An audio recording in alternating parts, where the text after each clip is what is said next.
We now request our chief guest, Mr. Gurcharan ji, our senior vice chairperson, Srimati Anjali Jaipuria ma'am, our principal, Promini Chopra ma'am, Navsajan principal, Asha Chadda ma'am, and the director of Jaipuria schools, Mr. Kanak Gupta, to kindly join us upon the stage for an intellectual exchange among the dignitaries and interaction with the students. Love is the keynote. Joy is the music. Knowledge is the performer, and the infinite all is the composer and the audience. Ladies and gentlemen, it is my honor to introduce our distinguished chief guest for this evening, Sri Gurcharan ji. Sri Gurcharan ji is a celebrated Indian author, commentator, public intellectual, and a leading voice on Indian society and economics. With an illustrious career of over 4 decades, he has made remarkable contributions in the areas of socio-economic development, corporate leadership, and the literary arts. Sri Gurcharan ji, the former CEO of Procter & Gamble India, is a prolific author with several acclaimed books to his credit, including India Unbound, The Difficulty of Being Good, Kama, The Riddle of Desire, India Grows at Night, The Elephant Paradigm, and A Fine Family. And as a cherry on top of the sundae, Sir is also a playwright with celebrated plays, including the award-winning Larnis Sahib. Wait, there is more. Sir is also a regular columnist for various newspapers. I think it will be safe to say that Sir is a Leonardo da Vinci of contemporary India, a polymath with expertise in several fields. I must admit, having read his articles in the Times of India and having watched his intellectual and insightful talks on YouTube, I am personally starstruck today on seeing him in person. Sir, we are so grateful that you have embellished our event with your presence today. His ability to eloquently analyze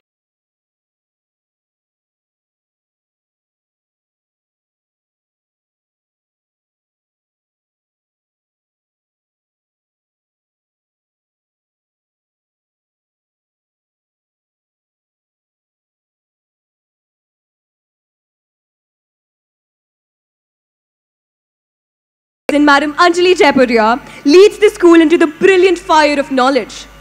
With her innate leadership qualities and captivating charisma, Madam Anjali Jaipuria serves as the guiding force behind our school's relentless pursuit of excellence. A river of knowledge with a pearl-like smile, the jewel of our school, forever joyful and kind. Anjali Jaipuria ma'am is an indispensable part of this family, physically, emotionally, spiritually, and intellectually. Her radiant spirit and her incessant commitment towards lovingly guiding all towards a higher consciousness has made her a winner of all our hearts. We now invite ma'am upon the podium for her address. Please welcome her with a huge round of applause. Before that, we would request our respected Anjali ma'am to present a token of gratitude to our respected chief guest. Please keep the claps rolling.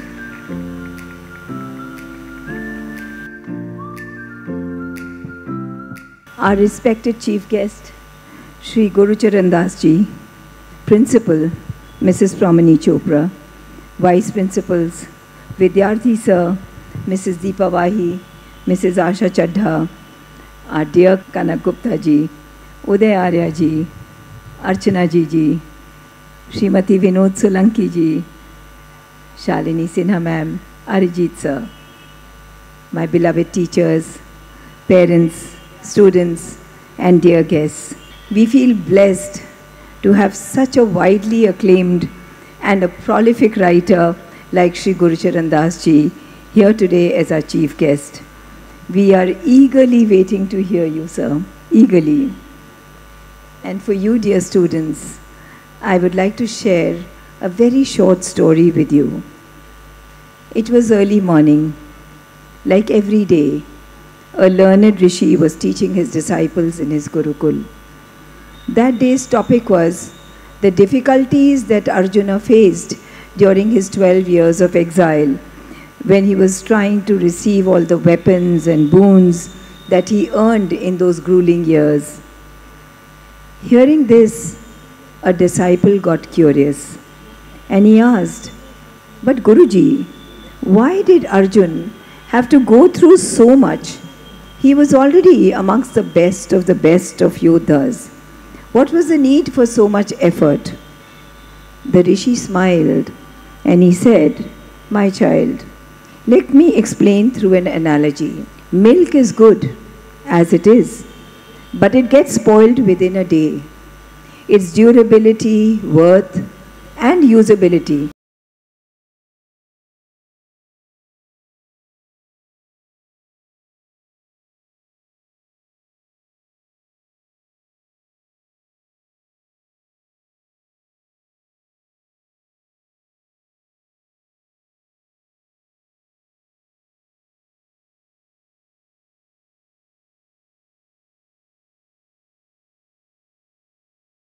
churned into butter.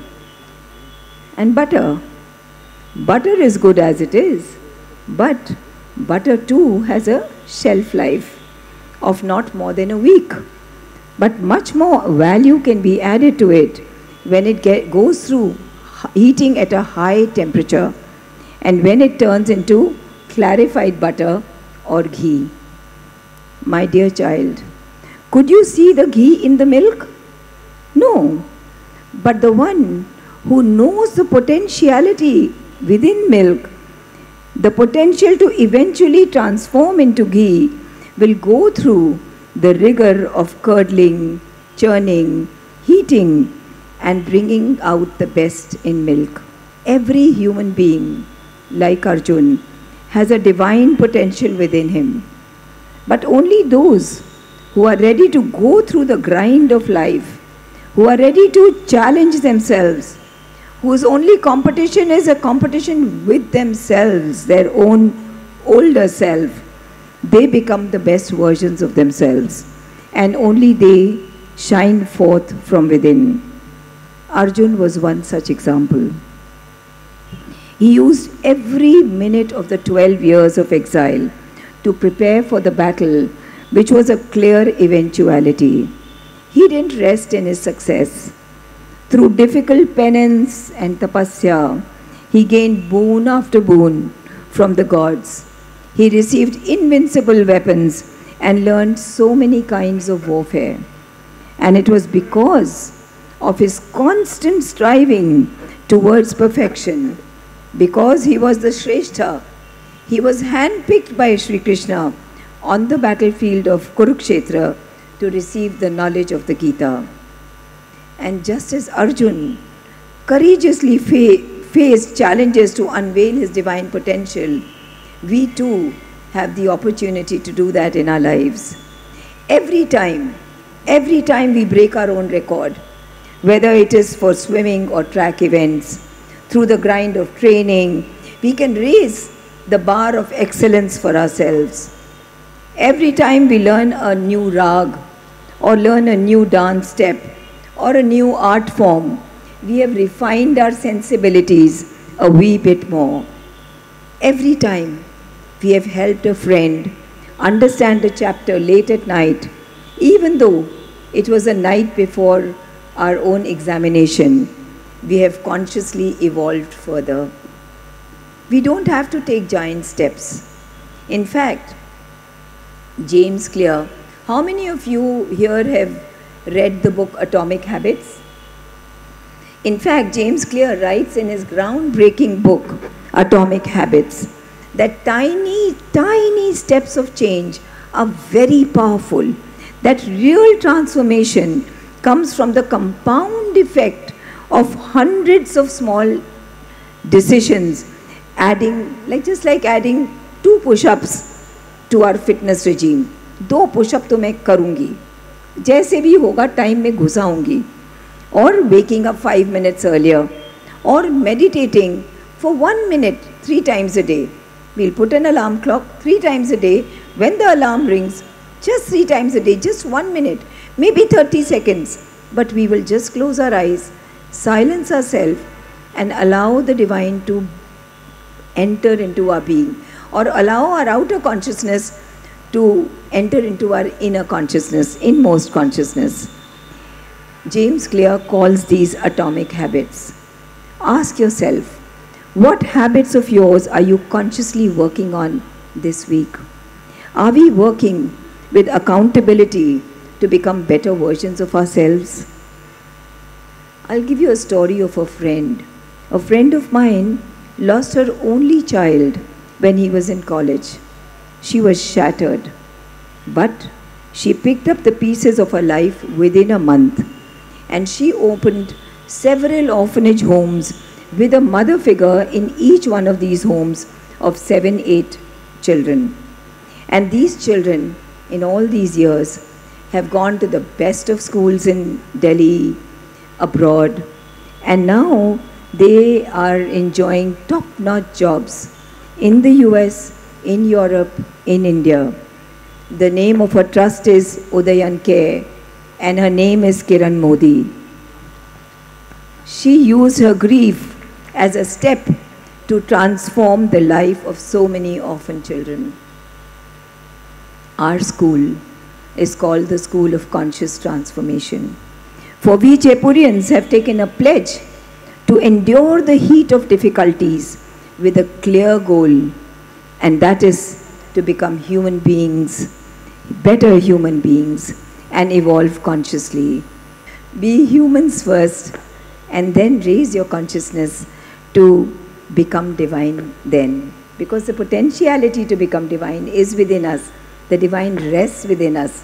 So he says, first we have to become human beings, and then strive to bring the divinity out from within us. Our bodies are illumined by an indwelling God. We are all potentially divine. Divinity is hidden within us as ghee is hidden within milk. But to manifest that divinity, we need to consciously work on ourselves, work on our outer being, our physical being, our vital being, our mental being. We need to perfect ourselves, and perfect ourselves consciously.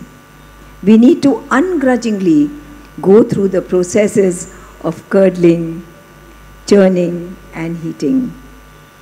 This is not the age or time, my dear students, to sit back and relax. In fact, for the teachers and parents too, we don't have the time to sit back and relax. This is the time to strive hard. We must embrace tough times and unpleasant situations as God-given opportunities and use them to climb the staircase of conscious transformation and rapid evolution. सच्चिदानंद है दूर नहीं, सच्चिदानंद है दूर नहीं, भीतर हम में ही बसते हैं. चिंगारी लो वो अग्नि है, स्वीकार आहुति करते हैं. इस जीवन रूपी यज्ञ की ये अग्नि ही पुरोहित है. इस जीवन रूपी यज्ञ की ये अग्नि ही पुरोहित है. उस लो पर ध्यान केंद्रित कर जिस अग्नि पर तू मोहित है. अर्पित कर्मों को कर मानव, अर्पित कर्मों को कर मानव, विचारों को भी अर्पण कर. भावों की आहुति दे दे, गुह्याग्नि ऐसे प्रबल कर. व्यक्तित्व की ये कालिकता, व्यक्तित्व की ये कालिकता जब अग्नि में चढ़ जाएगी, तब कर परिवर्तित होकर तेरी आभा बढ़ जाएगी. तप कर, तप कर, तप कर मानव, यज्ञ में आहुति चढ़ाता जा. व्यक्तित्व को जाने दे निखर, लौ की तेज बढ़ाता जा. लौ की तेज बढ़ाता जा, लौ की तेज बढ़ाता जा. Thank you. Vande Mataram. Thank you, ma'am, for your pearls of wisdom. Without further ado, we invite our respected chief guest, Sri Gurcharan Das ji, upon the podium for his address. Well, I'm truly honored that you've invited me to this wonderful, wonderful occasion. And from what I've seen so far, from the performances that we have seen, I think it's really a treat for me. So it's for me to thank you. And these two young ladies who were introducing me, I almost began to believe what they were saying. It was very different a couple of weeks ago when somebody was trying to introduce me, and he says, well, he's too well known, so the less said about him, the better. I don't think he understood what he was actually saying. Anyway, it was a nice change today from what happened 2 weeks ago. I'm going to talk to you about the difference of making a living and making a life. And I'll begin with one of my earliest memories. I am 4 years old, 4.5 years old. It's Lahore, 1947 in March. And I come home from school, from kindergarten, and I'm waving a report card. And my mother's standing at the door, and she sees me smiling away, and she asks, "Did you stand first?" My father is standing a little behind her, and he tells her that was the wrong question.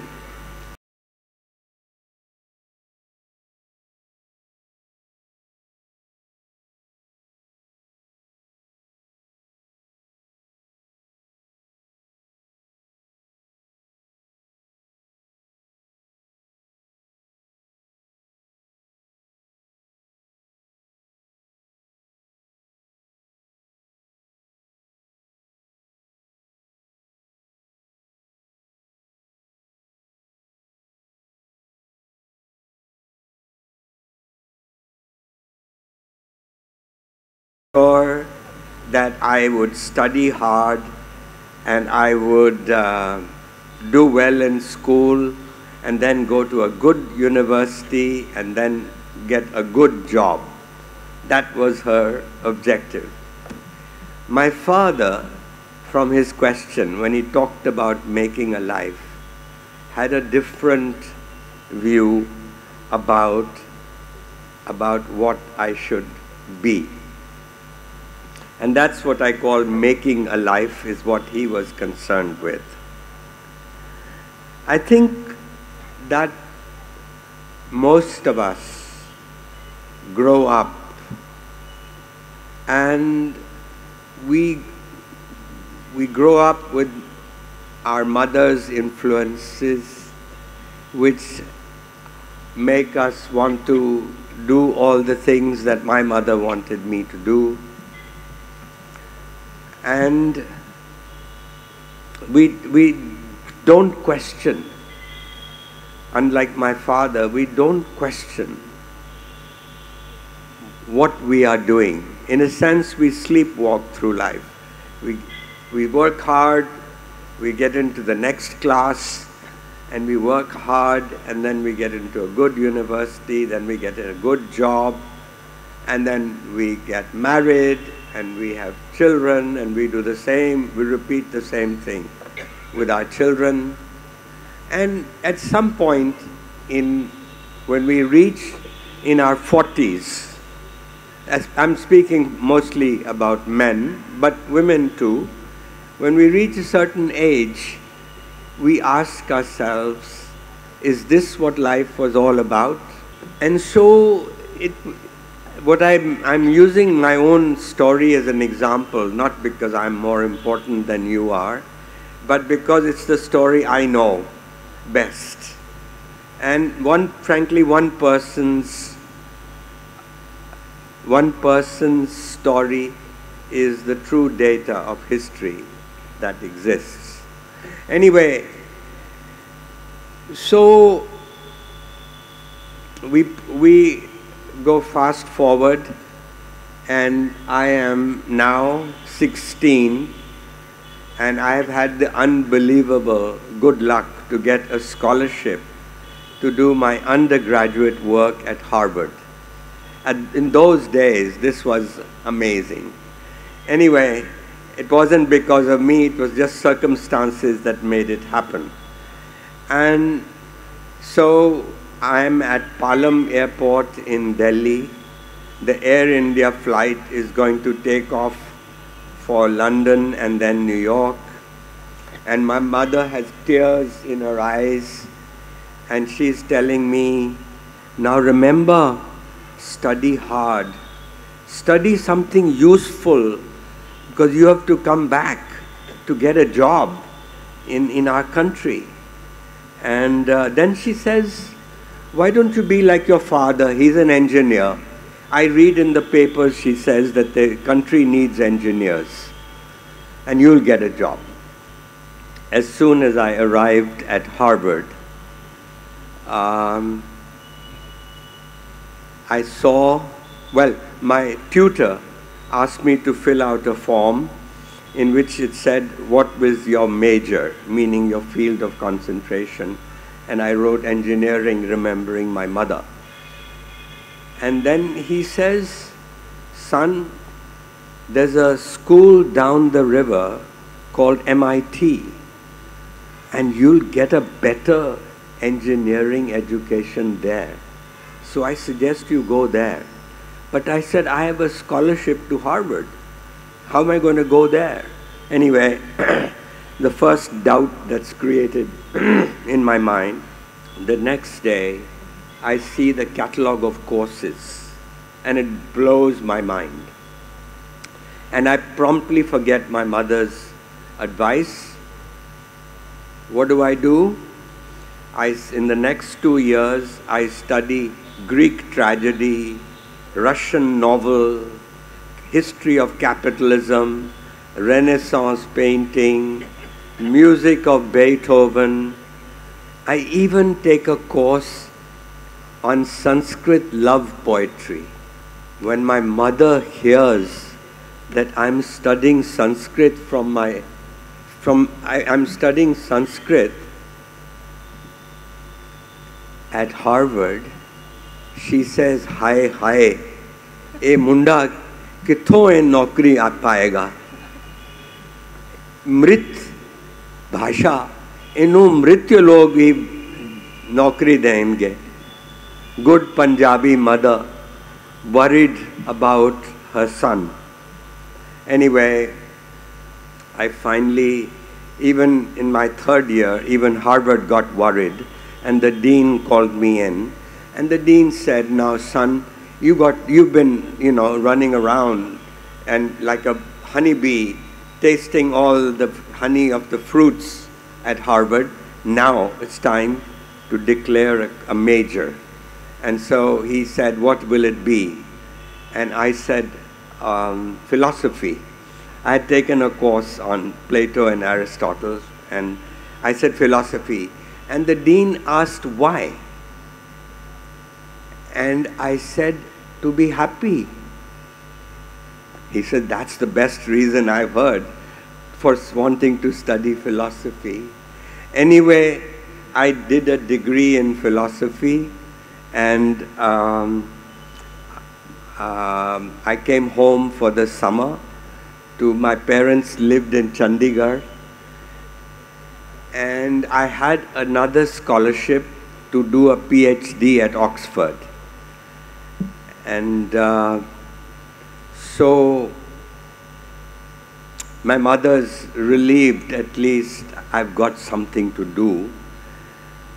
But one nice day, actually quite a nice day like this, I'm in the park. There's a park near our house.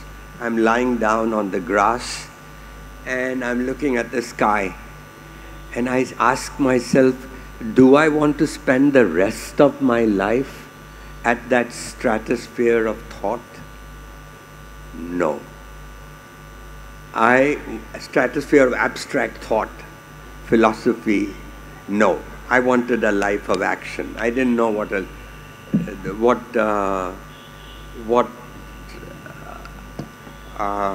that life of action was supposed to be, But nevertheless, so I wrote off to Oxford to say I'm not coming.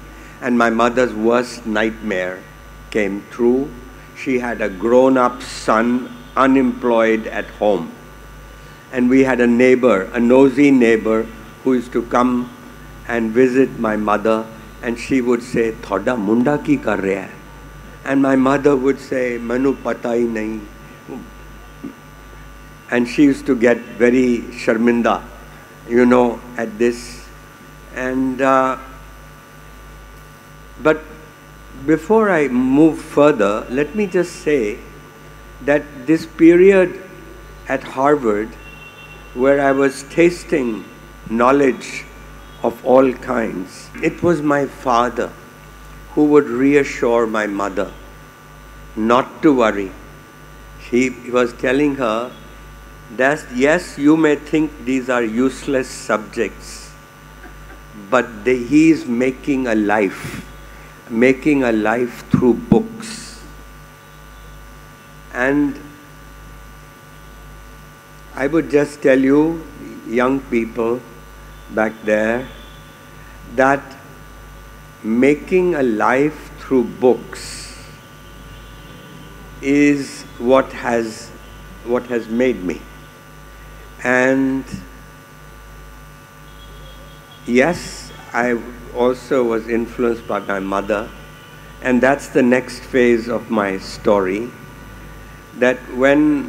So I saw my mother getting very anxious and ashamed that I had nothing to do and I was grown up.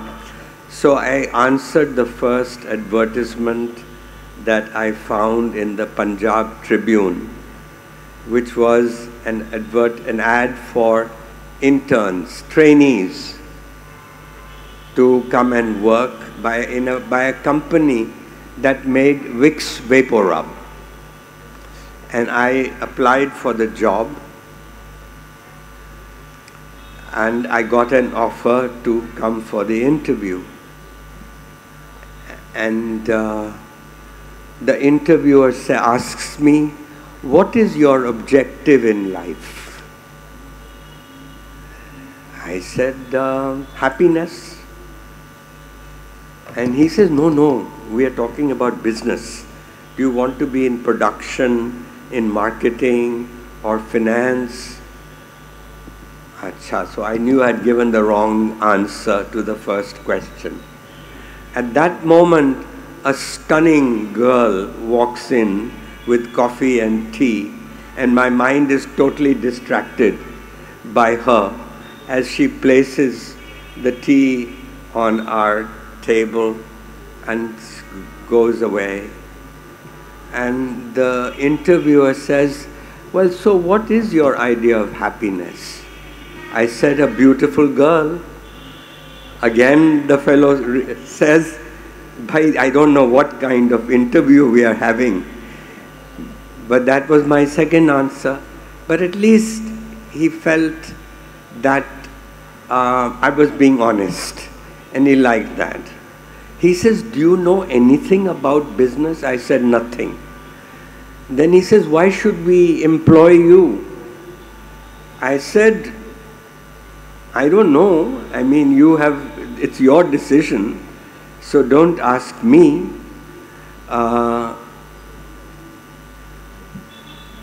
And then he says, "But then why did you apply for this job?" And I said, "Well, I read a story called The Mouse Merchant." Now, I'll take a few minutes to tell you this story because this story got me the job.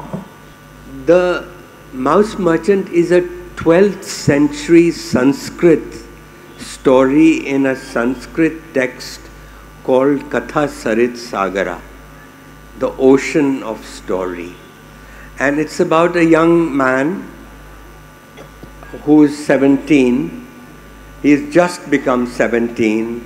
He's poor, and his mother says to him, "Now, son, you're not going to do," I mean, his father died, so she's a widow.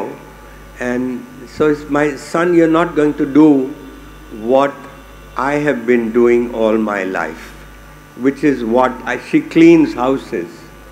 She cleans houses of people to make a living. And so she says, now you have a great destiny. Go to that house over there. There lives the richest man in town.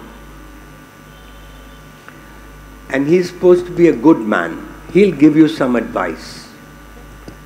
And so the boy next day obediently goes to the house of this man. And while he's waiting for this great man to come outside, he sees a dead mouse in the courtyard of this great Haveli. And so when the great man comes out, the boy, he says, what can I do for you?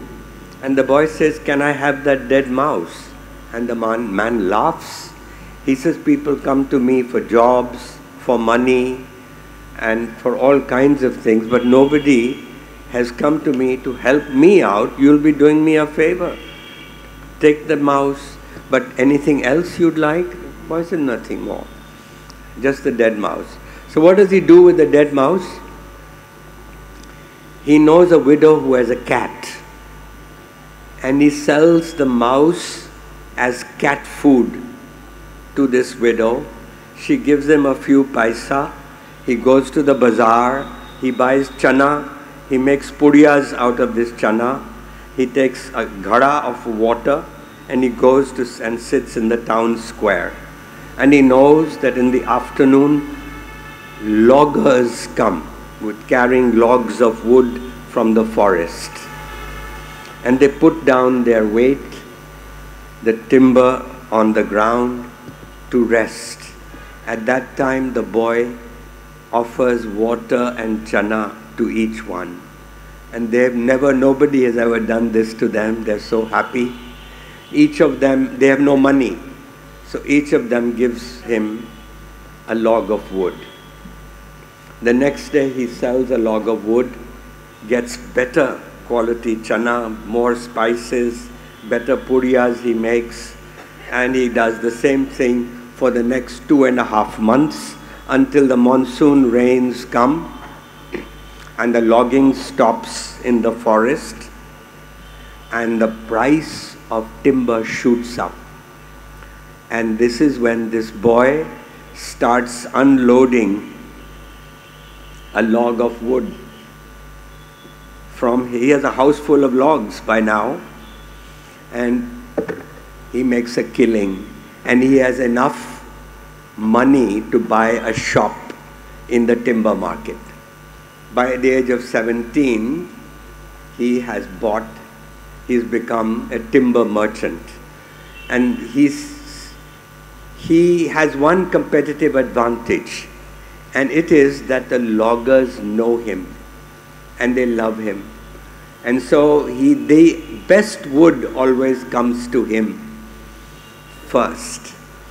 And so he makes a success as a timber merchant. And after a few years, he realizes there's more margin in converting the timber, the wood, into ships. So he finds a master carpenter, shipbuilder, and he makes him his partner. He finances him, and he's in the business of building ships. And he does well. Then after a couple of years, he realizes actually there's more money in shipping, not making the ship, but actually sending cargo and passengers on ships. So he finds a retired ship captain, who becomes his partner. Again, he finances him in a second subsidiary, and he makes a success of that. And by the age of 24, he has become the richest man in town. And then he goes to a jeweler and asks the jeweler to make him a gold mouse. and he takes that gold mouse to the rich man, and he says, in today's language, that dead mouse was your venture capital, and this is a return on your investment that you gave me. And the old man is so happy that he gives his daughter in marriage to this boy. Well, you know, this is the right sort of story, because we are in an age of startups. Over chai, we were talking a little bit about with an angel investor here, and all I can say to you is that this story, this person who was interviewing me, he loved it so much that he gave me the job without knowing anything about business. So I got the job. My mother was relieved. She had achieved her objective. The job paid me 750 rupees a month, which was quite a lot in 1963, my first job. And I was on my way. I didn't quite know how long I would last in business, but it began in that way. And so now we go fast forward. I'm now in my late 40s. I've become head of the company where I started as a trainee. The company has become Procter & Gamble, and I've become the CEO of the company. And I asked myself, I've been selling Vicks and a lot of good products, oil of Olay and many Pantene shampoo, Gillette blades, a lot of products that Procter & Gamble makes. But I feel that life has become pika. You know, I've begun to repeat myself, and I ask myself this question: is this what life is all about? And this is what, I'm not alone, but I can tell you many people reach that point and they ask the same question. And my purpose of telling you this story is to really tell you that it is when my father asked the question when I was in kindergarten, and my father was talking about making a life. What he was saying actually was this, that what we need to do is to ignite the child in all of us. Meaning that he was concerned that at some point I should find a passion. Once you have a passion, then you have a purpose. You have a purpose, you wake up in the morning to do something of purpose. And the tragedy of our modern life is that very few people love their jobs. You know, they did a survey in England about 20 years ago, and they asked this question: do you like your job? You'll be shocked to hear that 70% of the people said no. Imagine coming to work every day. You know, I know you're in school, and this is a long time from now, but it's very important what I am going to tell you, that making a life, which my father was talking about, was precisely gaining a purpose in life. And the tragedy of a lot of our lives is that we spend 8, 9 hours a day. 1/3 to 1/2 of our lives working when we are not happy working. And so that advice about making a life is important, and it was at that point I decided to quit my job at 50, precisely because of my father's advice, which was to make a life. I had realized that what work I was doing was not making a life.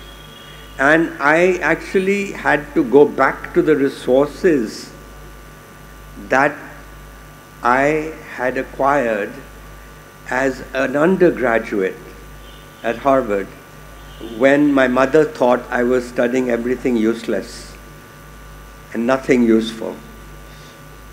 And so I became a writer. Now, what I haven't told you is that in between, I was young and I was starting my job.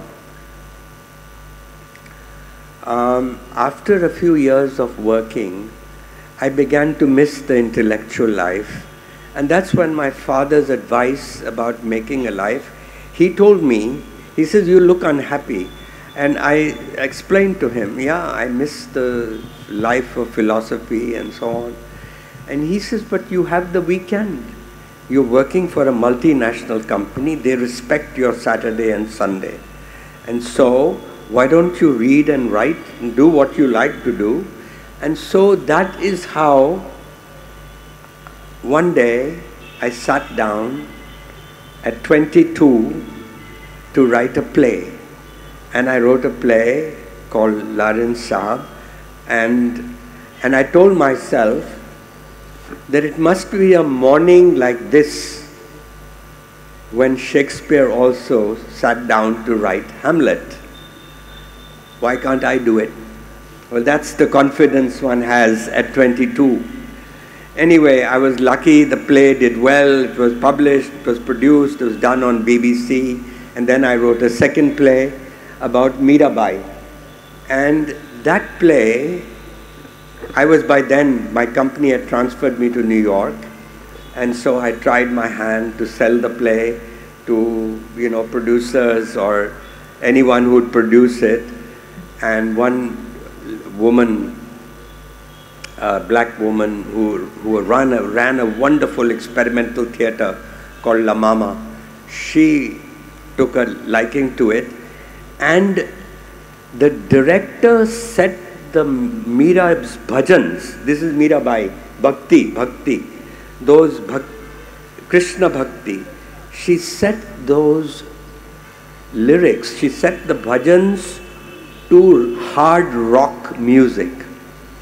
And it was wonderful because it captured the emotion and the power of Mira's words like no Subha Lakshmi or any great singer in India had ever done. Anyway, that's another story. My point is, it was through my weekend, I started wearing a different hat. Monday to Friday hat, Saturday, Sunday hat. So for 25 years, I had two lives. And that's why at 50, I had the confidence to be a writer. Anyway, what I'm trying to tell you is making a life. In my case, I followed my mother's advice. I was making a living up till the age of 50. And then I was also making a life. So, cutting a long story short, the purpose of my talk is that we all deserve to live an examined life. The purpose of teachers and parents is to help the child to find that purpose, to find that passion. That is the real role, and I'm very happy to see that a school like this, Jaipuria School, actually is concerned about things like that. I had a very nice conversation in the car coming from the airport when I learned a few things about Jaipuria school. And you don't want to sleepwalk through life. And the way, frankly, to retain that energy in you is to ignite the child, as I say. What does a child do? It's raining outside. Everybody, all the adults come with an umbrella or a raincoat, and they go, and there's a khadda, a puddle on the street, and the water is full of water, and all the adults go around the puddle. And what does the child do? He goes and jumps into the puddle. Now, that is the kind of, I mean, in a sense, the crazy things that I did, like I didn't study something useful in college, or that I quit just before I had an aspiring career as an academic. I didn't go to Oxford. From the ivy-covered halls at Harvard, I'm in the dusty bazaars of India selling Vicks to chemists and pharmacies. Ek doesn't make free, ek doesn't make free. You know, those are crazy things which children do. So just remember that. So what I want to say in the end is play a thought game with yourself. You are coming out of a doctor's office and the doctor tells you you have 3 months to live. How would you live your life? How would you live your life? If you have 3 months to live, you're not going to take an MBA course, right? So each moment is precious, and how you spend your moments is how you spend your days. How you spend your days is how you live your life. And so be mindful. And frankly, my definition of happiness is love the work you do and love the person you live with. Simple one-line definition of happiness. And oh, I love that young lady over there who's just gave a big clap. And she gives me so much confidence. Another way to think about this is take your work seriously, but not yourself seriously. This is my latest book. It came out last week. It's my memoir. And the dedication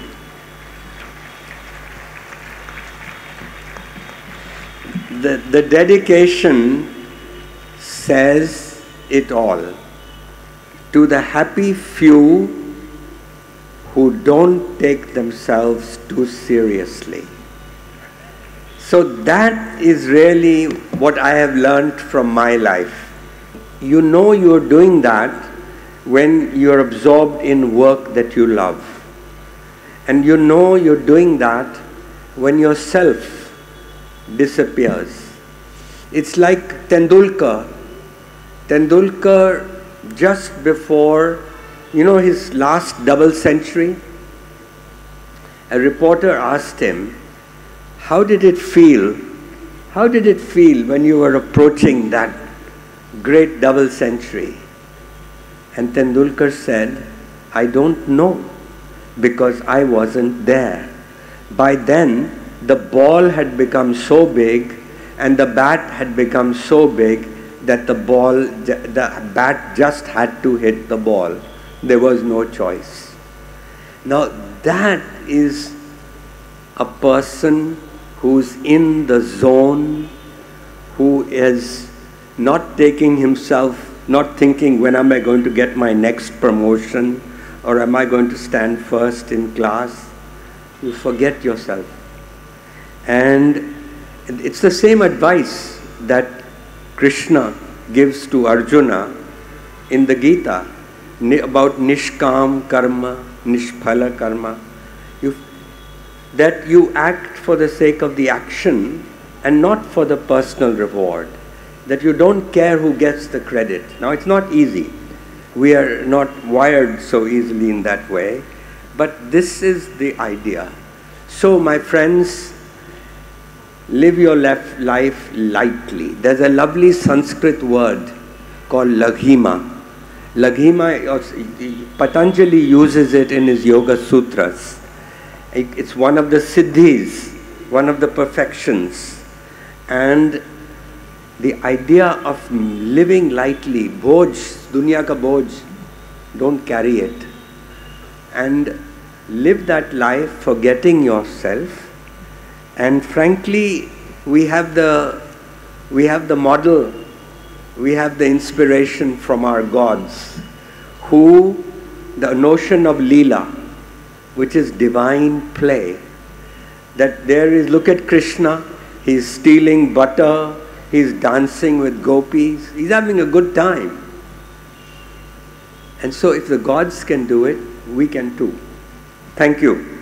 Thank you, sir, for your profound insights. We thoroughly enjoyed listening to you and we'll remember it for the rest of our lives. Ladies and gentlemen, we now have a short interview with our esteemed guest. For the interview, I would like to hand over the mic to Zoya Khan of class 11th and Khushali Singh of class 12th. Vande Mataram, sir. My name is Zoya Khan and I am a student of class 11. And my name is Khushali Singh and I am a student of class 12. So we are honored to host such a scholar as you, and it really is a pleasure. And we would be highly obliged if you could answer some of our queries. Mr. Das, as a prominent author, you've written extensively about India's economic growth. Young Indians today face a rapidly changing and highly competitive job market. In your opinion, what skills and qualities should students focus on developing to thrive in this evolving landscape? AI. No, I'm serious. Really, I worry about jobs in the future because the way technology, robotics, AI, 3D printing, all these new technologies, I don't know if the jobs that we have today will survive. And so, yes, it is in the knowledge economy. India's become a leader. We've created a digital revolution.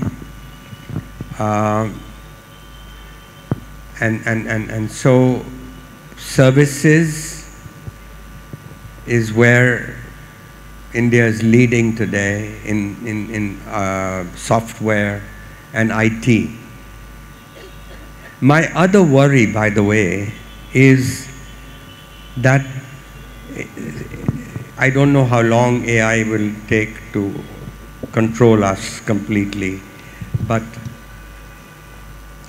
we have had the last 30 years. I think for me, India became independent not in 1947, in 1991. We got political independence from the British in 1947, but we created a command economy which snatched away our economic freedom, and we sacrificed 2 generations of our young people in the license Raj. Well, the license Raj went away in 91. And after that is all the good, India's economic rise, which I wrote about in India Unbound, was from that time.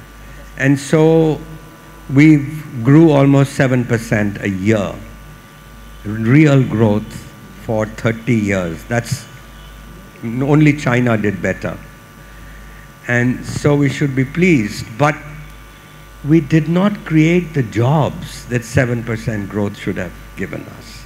And that's because we have not created an industrial revolution. It's still not too late, even though the comment I made about technology.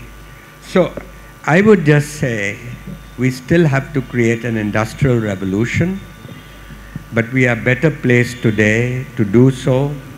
And otherwise, how do we take 45% of Indians who are on the farm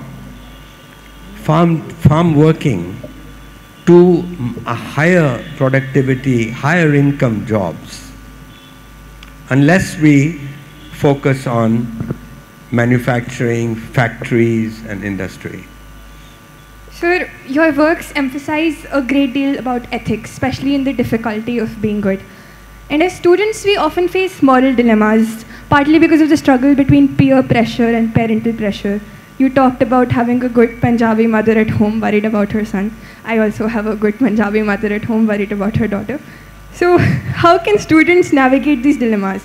And how do you suggest that we make ethically sound decisions? Read The Difficulty of Being Good. Okay, the commercial's over. Now, seriously, what I have learned in writing a book like that is that many dilemmas do not have an answer. We call them dharma sankat. Moral dilemma is dharma sankat. And I'll give you an example. It's from the novel, Russian novel, Brothers Karamazov. And the brother, one of the brother asks the other brother, would you torture one child to save 1 million children? Now you can't torture a child and you cannot save 1 million children. So there's a moral dilemma that has no answer. So that's a humbling thought that many times these dharma sankats we have don't have an answer. Then we make the mistake sometimes by misreading a moral dilemma. There's a true incident I recounted in The Difficulty of Being Good about a beach in Goa, in Candolim Beach in Goa, where a child was drowning and a young man jumped in and saved the child. So the reporter of the Times of India, she goes to him and she says, "You're a hero. Why did you do that?" And the poor guy becomes very shy, sharminda ho jata hai, and he says, "Well, you know, we are a college party and there's a girl in our party that I was trying to impress, and that's why I did it." And the reporter says, "Then you're not a hero." But I say that the child was saved. The dharmic deed was done. So of course he's a hero. So how we judge? The reporter from Times of India was judging this deed in a different way from the way I was judging the deed. Anyway, I'm just giving you examples where it's difficult to know this. And you know, I mean, your question is what we should do, etc. Well, you know, I don't write how-to books. And frankly, I just think that if you think for yourself, good ethics is also about applying your own mind. And the thing with Hindu thought is that we don't have the 10 commandments. And so we are supposed to think for ourselves, you know, and that is something. And you know, we could go on and on. There are a lot of dharma sankats in the Mahabharata. This is the last question we have for you today. So, as an ardent observer of Indian society, what message would you like to convey to the youth of India? Well, I've talked to you about making a life. That's a good message. Don't just make a living, make a life. Live an examined life. Live, don't sleepwalk through life. Don't just listen to your mother who says, engineering karo, you know. Explore life. Keep the child inside you alive. That's a good enough message. Thank you, sir, for your valuable insights. We all love surprises, don't we? Well, we have a delightful surprise coming right up. Priyamvada, is the surprise related to the fact that we changed our uniform so quickly? Well, that is surprising, but no. This is a surprise that we can simply not miss and will certainly not forget. Okay. Let me guess. Is it related to Sir? Because it's a surprise? No, Shivanya. You know what? I'll let Anjali ma'am do the honors. This year, I took time out to take a step back, think about our school's journey in these last 8-10 years, and reflect on what has made this place so special. While there is no one single thing that I can point out, there are clearly immense contributions from people I admire and respect that I do want to acknowledge before you all today. One such person is Mrs. Promini Chopra. Before I say anything about her, I would like to give you some context of what the school went through 8 years ago. We went through an unprecedented leadership crisis. Our vice principal had left the school, and on short notice, I turned to someone who I knew would be strong enough to take on the mantle, Promini ma'am. We requested her to take that post up, and she thankfully became the vice principal. But we didn't know what was going to strike us next. In less than a month, our principal left.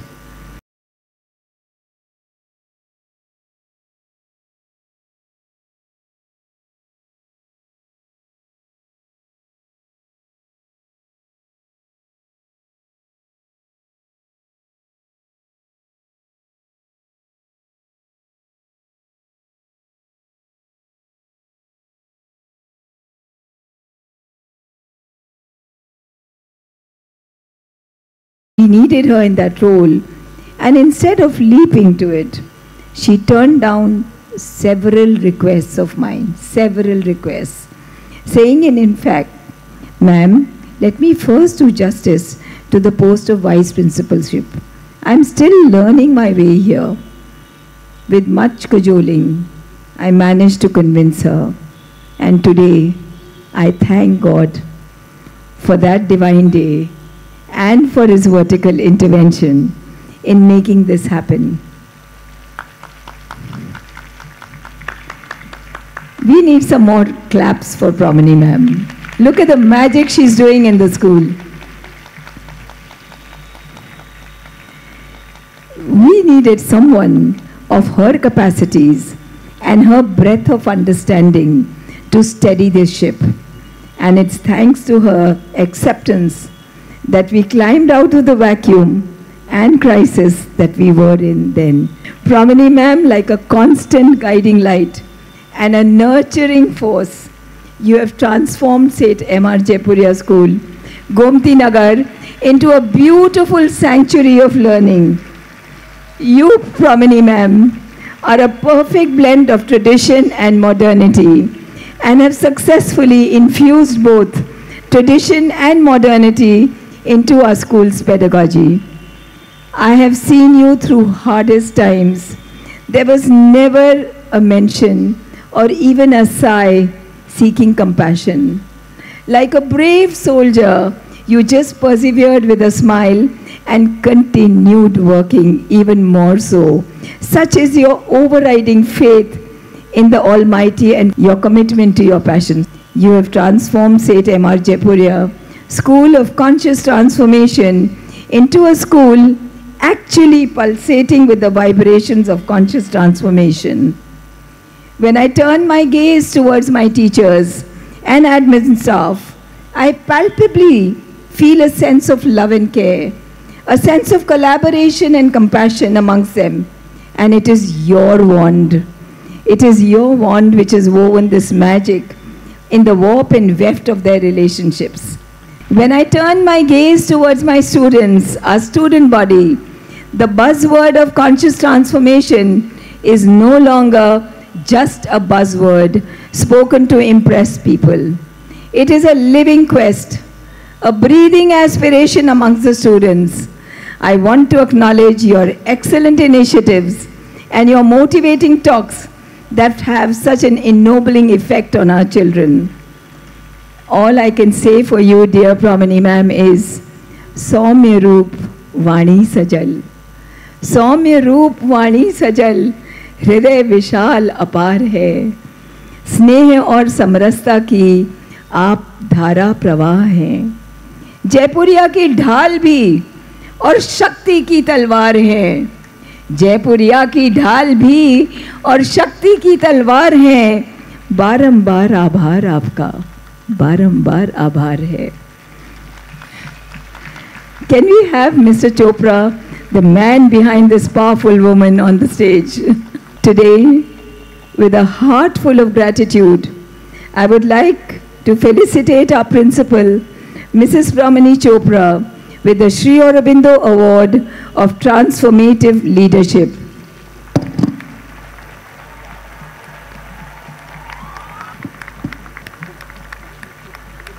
I am truly humbled by this, ma'am, touched to the core, and I actually do not feel I deserve it, but I don't know why Anjali ma'am feels that I deserve it. Our chief guest today spoke of doing what you wish to do, and parents not forcing the children to do what they want them to do. So today, standing from here, I owe a lot of gratitude to my parents for letting me be, just leaving me the way I wanted to be. I owe a lot to both my mother and father. And then, after that, my husband, who's never interfered and who supported me in every endeavor that I've taken. He had to make a lot of adjustments, but he did so, forever smiling. And then Anjali ma'am, who actually allowed me to be. Sometimes I must admit, I've been quite rude. I've not accepted what she told me, but she listened to me patiently and she allowed me that freedom. If I've been here in this school for the last 32 years, I owe it to Mr. Arvindakshan, the first principal, who gave me freedom. There were times when I fought with him, but he listened to me. And today, it is Anjali ma'am who's given me all the freedom and the kind of learning that she's given to all of us. I really wish every child of the school and every parent of the school would understand what conscious transformation is. It seems big, it sounds big, पर हम सब अपने बच्चों को कहते हैं काम ध्यान से करो. जब ध्यान से करेंगे तो conscious transformation होगा. So it is just a very, very simple philosophy which has been given to us by our ancestors. It's all over, written all over in our scriptures. And we all are actually blessed to be in this Seth M.R Jaipuria school group, which stresses so much on culture, values. And when I come here, I actually feel, I see my parents who've given me these values.